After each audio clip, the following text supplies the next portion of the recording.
Hi, I'm Erik Voss, and Spider-Man Far From Home set up the future of Peter Parker and the broader MCU in some of the most exciting ways. And not just because of its bonkers post-credit scenes that had grown men wetting themselves. Far From Home's story is set in a world rich with detail, Easter eggs, and peripheral clues that hint at secret background plans in motion for future challenges to Spider-Man. Specifically, the next Spider-Man film may finally assemble the Sinister Six in the MCU. Now, we have been waiting for a Sinister Six movie for quite some time. Remember, Sony's Amazing Spider-Man 2 ended with a post-credit sequence that hinted at a Sinister Six sequel. That never happened because those plans were scrapped when they rebooted Spider-Man as Tom Holland in the MCU. There was some speculation over the past year that Far From Home could introduce the Sinister Six, or maybe hint at their future in a post-credit scene, but didn't happen. Well, at least not explicitly. I do think that if you rewatch Far From Home, you can definitely find evidence pointing to the introduction of the Sinister Six in the third Tom Holland Spider-Man, whether it's titled Home Wrecked or Homesick, Homebound,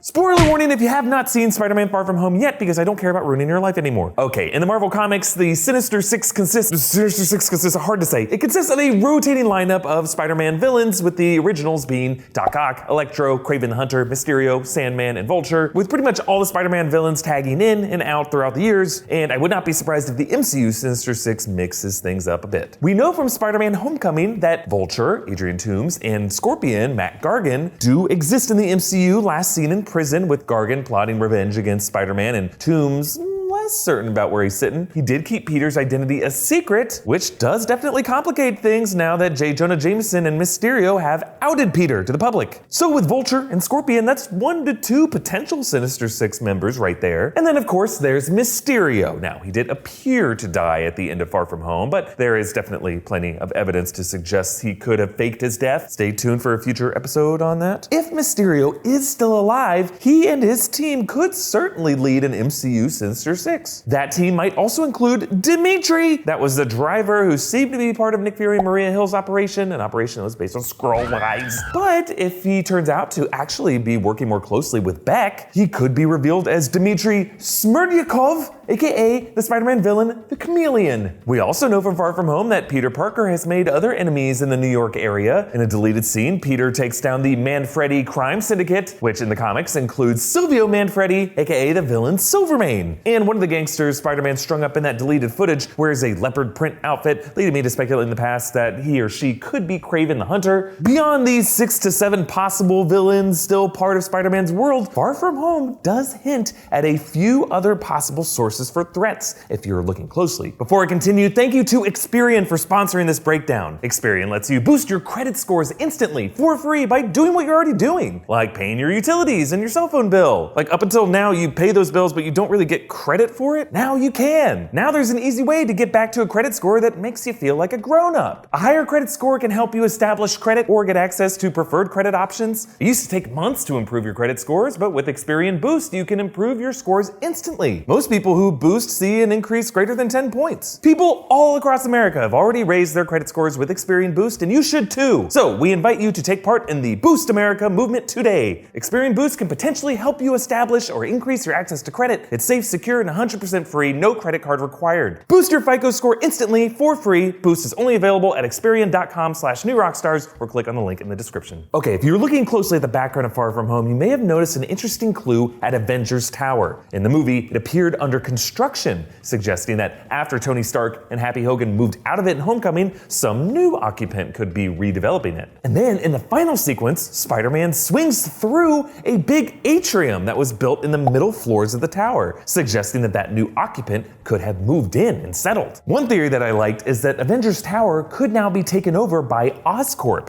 the company of Norman Osborn, aka the Green Goblin. Far From Home also established a mysterious subplot surrounding Flash Thompson. If you watch closely on the bus, Peter uses Edith to see what everyone's texting, and way off in the corner, you can see that Flash is texting his mom, "Mother, I have not heard from you or father in days." And then at the end of the film, there's this interesting shot of Flash's family driver picking him up at the airport, and Flash asks him if his mother came. The guy shakes his head, and Flash lowers his head in disappointment. So what's going on here? Some of you said this is just a joke, but this is a joke. It's a very weirdly understated and sad one. In the comics, Flash Thompson's father abuses him and his mother. brother. But I have a feeling that this could be going in a different direction. I got a suspicion that the same way that they surprisingly revealed Michelle as MJ at the end of Homecoming, they could do something similar with Flash in the next film. And that Flash could just be a nickname. Perhaps his parents are going through marital problems, and that he might take on his mother's surname at the end of it, a surname that could be Osborn, and that Flash could be a nickname for Harry, and that his mother could be revealed as a Norma Osborn figure, with this MCU version swapping the gender, which could help balance out the gender ratio of a future Sinister Six. Now sure, normally a group of criminals probably wouldn't care about that kind of thing, but here's the thing folks, the Sinister Six might not necessarily be seen as sinister. Consider a scenario where, thanks to J Jonah Jameson and the fake news of Mysterio's team, the public might see Spider-Man as the new supervillain that Mysterio and Jameson want him to be seen as. What would happen next? Well, New Yorkers would probably want a new team of superheroes to assemble, just like the Avengers did to confront this Spider-Man menace. With Jameson cheering them on, we could see a Super Six, or a Stupendous Six, a Savior Six, led by an Iron Man 2.0, a resurrected Mysterio, and each of these super criminals winning over the public as replacement Avengers, which would make it even more impossible for Spider-Man to bring to light their true sinister agenda. Comment down below with your thoughts on this theory, and follow me on Instagram and Twitter at EA Voss, and subscribe to New Rockstars for breakdowns and theories of everything Marvel. Thank you for joining me, and if it turns out that the whole thing with Flash's parents really is just a depressing subplot, my profound apologies.